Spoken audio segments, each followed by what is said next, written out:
लेकिन मेरे बारे में कुछ जरूरत से ज्यादा बातें कह दी हैं।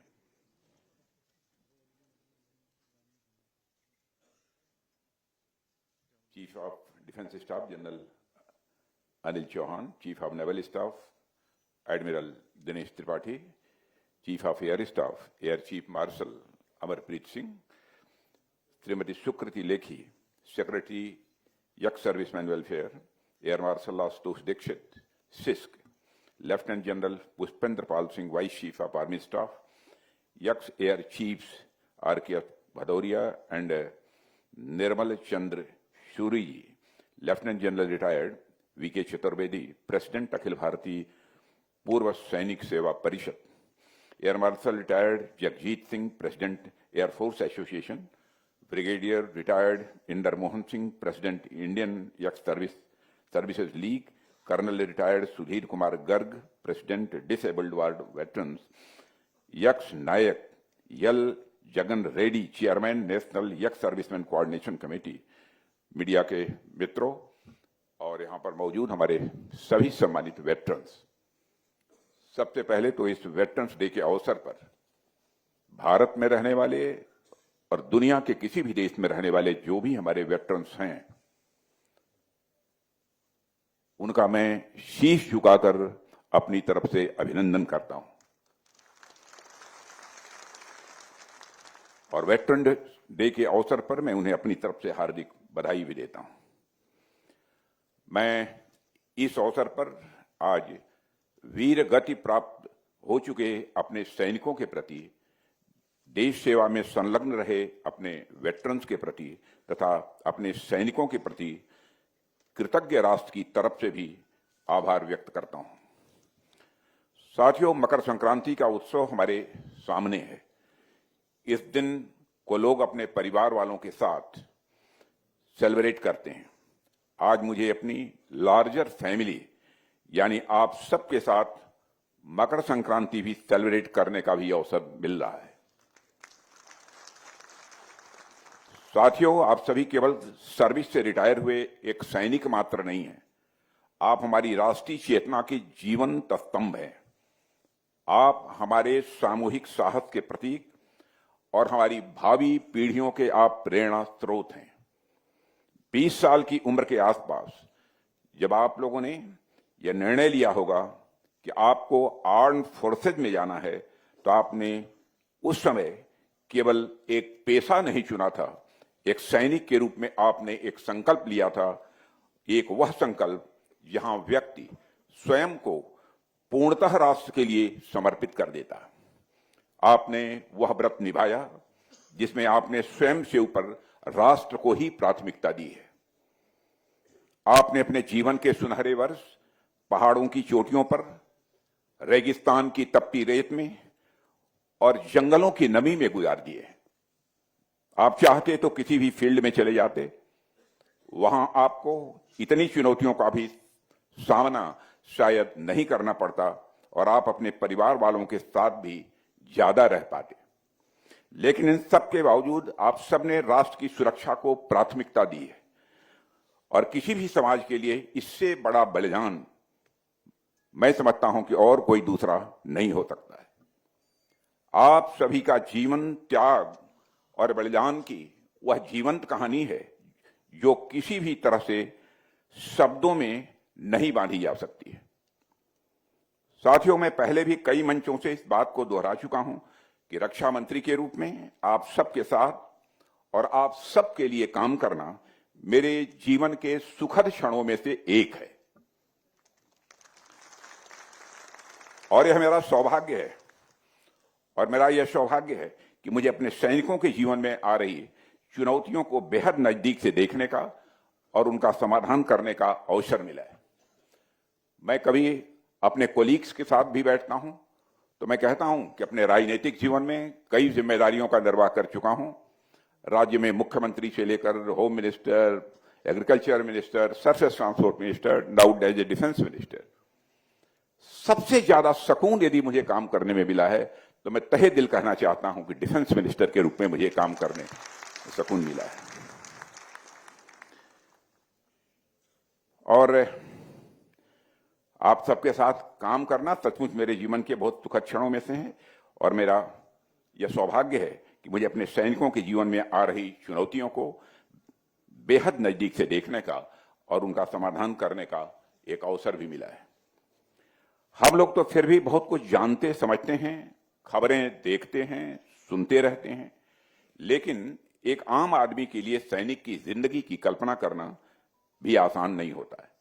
एक सैनिक की जिंदगी खुले मैदान में बेहद कड़ी ट्रेनिंग से प्रारंभ होती है और एक सैनिक को डर से लड़ना, थकान को सहना और हार न मानना यह भी सिखाया जाता है। उसे बताया जाता है कि चाहे हालात कितने ही खराब क्यों हो, कदम पीछे नहीं हटना है। इसके बाद वही जवान देश की दूर दराज सीमाओं पर भेजा जाता है। कहीं सियाचिन की बर्फ है जहां ठंड हड्डियां जमा देती हैं, तो कहीं राजस्थान का रेगिस्तान है जहां पर गर्मी शरीर को जला डालती है।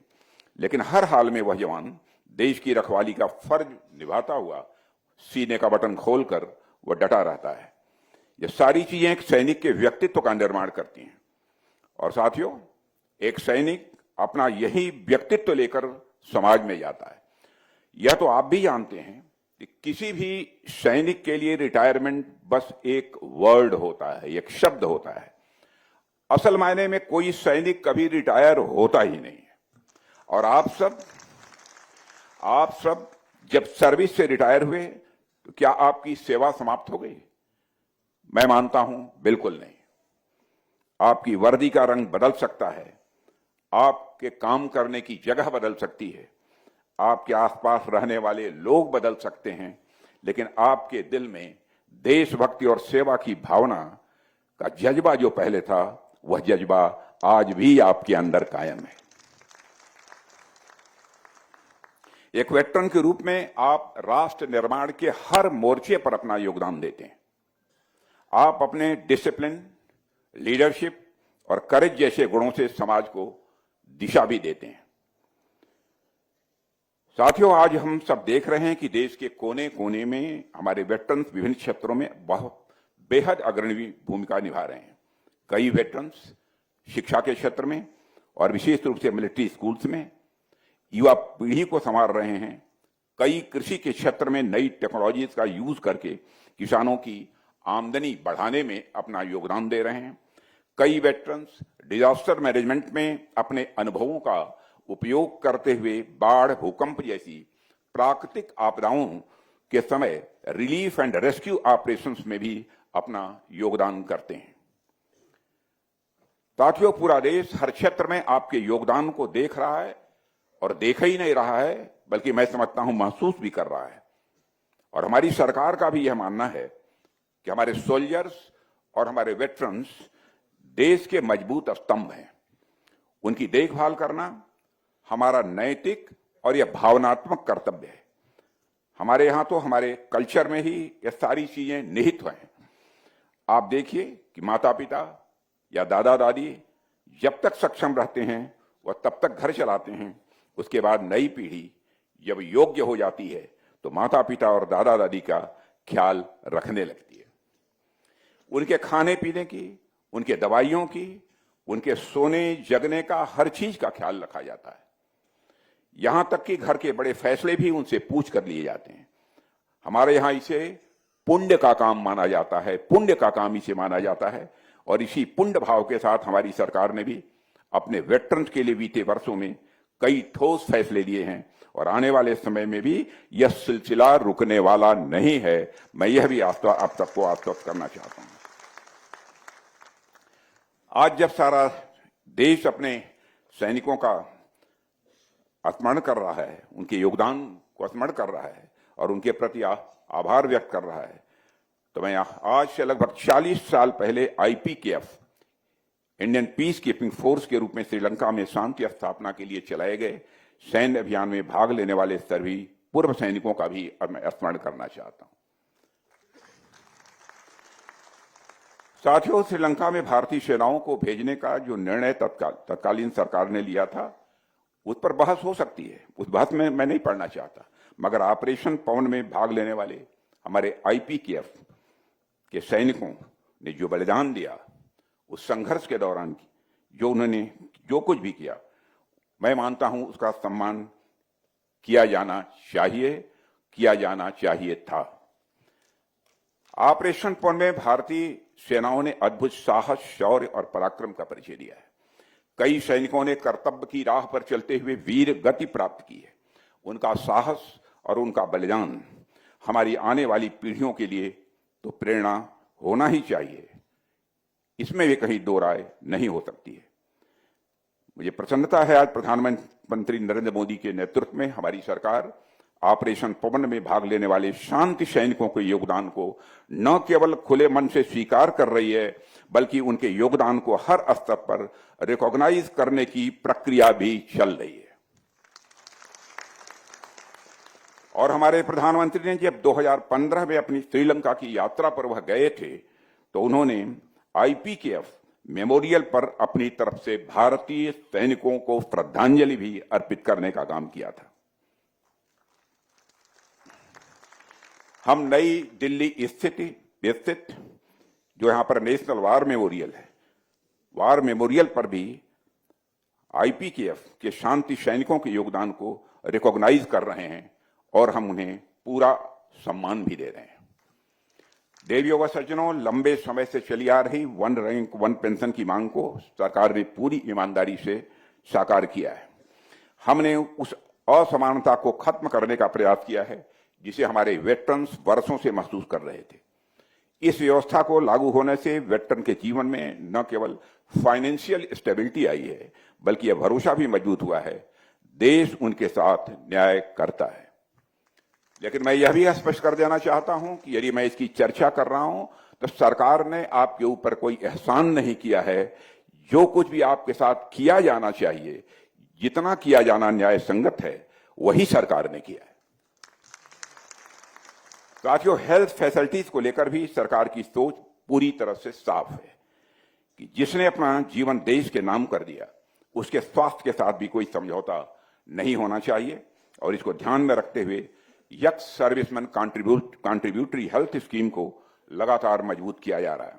और हमारा यह प्रयास है कि हेल्थ फैसिलिटी सिर्फ शहरों तक सीमित न होकर गांव और दूर दराज के इलाकों तक पहुंचे, ताकि रिमोट एरियाज में रहने वाले हमारे वेटरन्स को कोई तकलीफ न होने पाए। टेलीमेडिसिन के जरिए डॉक्टर से दूर बैठकर सलाह लेने की सुविधा भी निरंतर बढ़ाई जा रही है, ताकि उम्र या दूरी इलाज में रुकावट न बनने पाए। साथियों, सेना से रिटायर होने के बाद जीवन का नया अध्याय, नया चैप्टर शुरू हो जाता है और हमारी सरकार का यह प्रयास है कि यह चैप्टर डिग्निटी और सेल्फ रिलायंस से भरा होना चाहिए। और इसी सोच के तहत वेटरन्स के रिहेबिलिटेशन और एम्प्लॉयमेंट पर भी खासा ध्यान दिया जा रहा है। उन्हें नए स्किल्स सिखाए जा रहे हैं ताकि वे रिटायरमेंट के बाद भी अपनी क्षमता का पूरा इस्तेमाल कर सकें। पब्लिक इंटरप्राइजेज में उन्हें प्रायोरिटी दी जा रही है और प्राइवेट सेक्टर में भी उनके डिसिप्लिन, लीडरशिप और इंटीग्रिटी को भी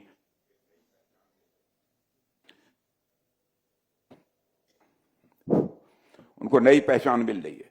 जो वेटरन्स अपना खुद का काम शुरू करना चाहते हैं, सरकार उन्हें भी आगे बढ़ने के लिए प्रोत्साहित कर रही है। रोजमर्रा की जरूरतों को लेकर भी व्यवस्था को सरल बनाने का प्रयास किया गया है। हाउसिंग स्कीम्स हो, लोन की फैसिलिटी हो या दूसरी वेलफेयर स्कीम्स हो, इन सबको वेटरन्स के अनुसार भी एकोमोडेट किया जा रहा है। देवियों और सज्जनों, अपने वेटरन्स के अलावा हम उन सैनिकों को भी उचित सम्मान कर रहे हैं जिन्होंने राष्ट्र के लिए अपना सर्वोच्च बलिदान दिया है। इसी भावना से हमने राष्ट्रीय समर स्मारक जैसे स्थान बनवाए जो हर नागरिक को यह याद दिलाते हैं कि आज हम जिस शांति और आजादी से हम जी रहे हैं, उसके पीछे कितने बलिदान छिपे हुए हैं। देश के अलग अलग हिस्सों में स्थानीय स्तर पर भी ऐसे स्मारकों को बढ़ावा दिया जा रहा है ताकि आने वाली पीढ़ियों के मन में भी सम्मान और कृतज्ञता का भाव यह निरंतर बना रहे। देवियों और सज्जनों, पॉलिसी और स्कीम्स अपने अपने स्थान पर महत्वपूर्ण होती हैं, लेकिन किसी भी राष्ट्र की वास्तविक शक्ति केवल कागजों पर लिखी स्कीम से मापी नहीं जा सकती है। राष्ट्र की असली शक्ति उस सोशल कॉन्शसनेस व सामाजिक चेतना से झलकती है जिसके साथ वो अपने सैनिकों और अपने वेटरन्स को देखता है। हमारे समाज द्वारा वेटरन्स को दिया जाने वाला सम्मान हमारे लिए एक बहुत बड़ी सोशल कैपिटल है, एक ऐसी सोशल कैपिटल जो जनरेशंस को जोड़ती है और राष्ट्र की आत्मा को भी मजबूत करती है। और यह हमारे लिए गर्व की बात है कि भारत में सैनिकों के प्रति आदर किसी आदेश या निर्देश से नहीं आया, बल्कि हमारे संस्कारों का यह स्वाभाविक एक विस्तार है। देश के किसी भी कोने में जब कोई सैनिक दिखाई देता है तो बच्चे से लेकर बूढ़े तक हर व्यक्ति उसके प्रति सम्मान व्यक्त करता है। और यह देखकर विशेष संतोष होता है कि हमारी युवा पीढ़ी इस भावना को पूरी गंभीरता और खुले दिल से आगे बढ़ा रही है। हमारे सैनिकों के साथ हमारा बंधन हृदय का है, विश्वास का है, सम्मान का है और एक साझा भविष्य के सपनों का हमारा आपका रिश्ता है। मैं आपको विश्वास दिलाना चाहता हूं कि सरकार हर तरीके से दृढ़ संकल्पित होकर आपके साथ है और हमारा निरंतर प्रयास है कि आपके जीवन का सम्मान से भरा हो, सुरक्षा से युक्त हो और आत्म संतोष से परिपूर्ण हो। कोशिश हमारी यही है। देवियों और सज्जनों, आप सभी राष्ट्र निर्माण की इस यात्रा में अपनी सक्रिय भूमिका निभा रहे हैं। आज भारत एक मजबूत, आत्मनिर्भर और विकसित राष्ट्र बनने की दिशा में तेजी से आगे बढ़ रहा है। अब इस सच्चाई को सभी स्वीकार करते हैं। आपने देखा होगा कि आज के कुछ वर्षों पहले जब इंटरनेशनल फोरम पर, अंतर्राष्ट्रीय मंचों पर भारत कुछ बोलता था तो भारत की बातों को जिस गंभीरता पूर्वक लिया जाना चाहिए नहीं लिया जाता था, लेकिन आज इंटरनेशनल फोरम पर भारत कुछ बोलता है तो सारी दुनिया कान खोलकर सुनती है भारत बोल क्या रहा है। यह भारत की हैसियत बनी है। ऐसे समय में आप जैसे वेटरन्स का अनुभव, आपकी लीडरशिप और आपके वैल्यूज देश के लिए यह अनमोल धरोहर हैं। आज हमारे समाज को और विशेष रूप से हमारे युवाओं को आपसे सीखने की आवश्यकता है, मैं ऐसा मानता हूं। अंत में मैं आप सभी से बस यही कहना चाहता हूं कि आप अपने अनुभवों के माध्यम से नौजवानों का मार्गदर्शन करें, अग्निवीरों और युवा सैनिकों को सही दिशा दें और जरूरत पड़ने पर आपात स्थितियों में सिविल एडमिनिस्ट्रेशन के साथ ऐसे ही खड़े रहें। आपकी प्रेजेंस और आपका गाइडेंस कठिन परिस्थितियों में हमारे युवाओं के लिए बहुत बड़ा सहारा बन सकता है। इसके साथ ही सामाजिक समरसता को बढ़ावा देने के लिए, यानी सोशल हार्मनी को बढ़ावा देना, आपसी भाईचारे को मजबूत करना और जमीनी स्तर पर देशभक्त की भावना को और सशक्त करना भी आज की बहुत बड़ी जरूरत है। चाहे वो एजुकेशन का क्षेत्र हो, स्किल डेवलपमेंट हो, डिजास्टर मैनेजमेंट हो, कम्युनिटी लीडरशिप हो या फिर इनोवेशन का रास्ता हो, हर जगह आपकी भागीदारी आने वाली पीढ़ियों के लिए एक पॉजिटिव और लास्टिंग इम्पैक्ट छोड़ सकती है, ऐसा मेरा मानना है। आपका योगदान सिर्फ आज के लिए नहीं बल्कि भविष्य के भारत की मजबूत नींव रखने का काम करेगा। इसी विश्वास और सम्मान के साथ मैं आप सभी से आग्रह करता हूं कि आप अपने अनुभव और ऊर्जा को राष्ट्र की सेवा में ऐसे ही निरंतर लगाते रहें और परमात्मा लगातार आपको वह शक्ति और सामर्थ्य आपका वह बना कर रखे ताकि आप निरंतर इस राष्ट्र की सेवा कर सकें। इस वेटरन्स डे के पावन अवसर पर मैं पूरे राष्ट्र की ओर से आप सबके प्रति पुनः आभार, प्रेम और अगाध सम्मान की अभिव्यक्ति करता हूं और आपके त्याग, आपके अनुशासन और आपके समर्पण के बिना यह राष्ट्र वह नहीं होता जो आज है। और इन्हीं बातों के साथ एक बार पुनः आप सबका को धन्यवाद देते हुए और वेटरन्स डे पर आप सबको हार्दिक बधाई देते हुए और देश के कोने कोने में जहां और विदेशों में भी जहां भी हमारे वेटरन्स हैं उनके प्रति हृदय से सम्मान की अभिव्यक्ति करते हुए अपना निवेदन समाप्त करता हूं। आप सबको बहुत बहुत धन्यवाद।